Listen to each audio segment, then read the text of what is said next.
Hello, my name's Nadia and I'm an occupational therapy student in the Pulver Taft Hand Centre at the Royal Derby Hospital. The aim of this video is to give you some information on Dupuytren's and the post-operative therapy for Dupuytren's.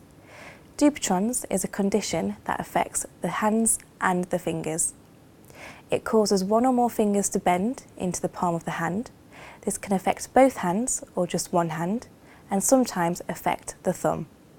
Dupuytren's can also be known as a Viking disease, as it was thought that the gene linked to Dupuytren's was brought to the UK by the Vikings. Causes. Dupuytren's occurs when the connective tissue in the palmar fascia thickens. So what is palmar fascia? Palmar fascia is on this side of your hand. It gives you the ability to hold, grab and manipulate objects. When the tissue thickens in one part of the palmar fascia, a little lump forms under the skin of the palm. These lumps are called nodules. More nodules can develop over time. They are non-cancerous and they are not life-threatening, but can be a bit of a nuisance to live with. Over time, nodules can get bigger and form cords of tissue. The cords can then shorten, and if these cords run along a finger, they can pull it and bend the finger towards the palm. These contractures are often mild and painless, but they can get worse over time. Treatment. Many cases of Dupuytren's are mild and don't need treatment. Treatment may be helpful if the condition is interfering with normal functioning of your hand. For example, you may find it difficult to get things out your pocket, holding a toothbrush, and overall just trying to straighten out your fingers when doing activities. If you do find yourself struggling, surgery can be an option to help restore function in your hand. Surgery. One form of surgery is open fasciotomy. This is where the shortened connective tissue is cut to relieve the tension. Fasciectomy is a form of surgery which involves the connective tissue being completely removed. And another form of surgery is needle aponeurotomy. This is when a small injection of local anaesthetic is used to numb the skin.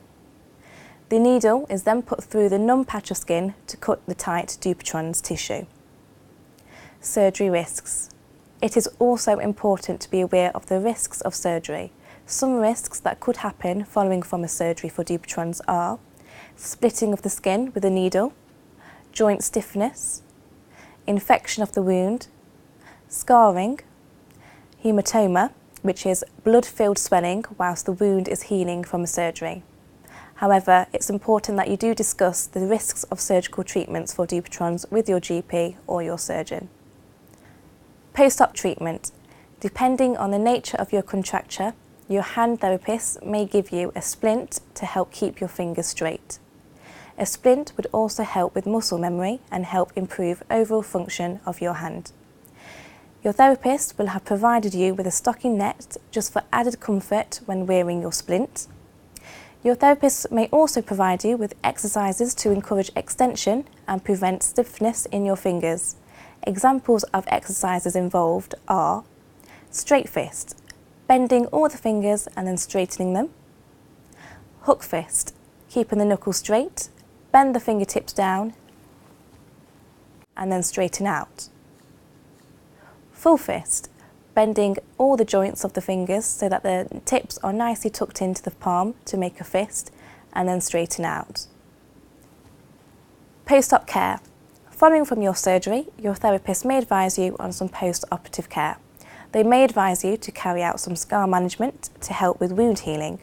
Scar management may involve massaging your scar and applying silicone gel, and this helps to flatten and soften the scar. Your hand therapist plays an important role in the post-operative care of Dupuytren's by monitoring post-op complications and providing a regime of scar massage, exercises and splinting, which are all aimed at restoring function in your hand.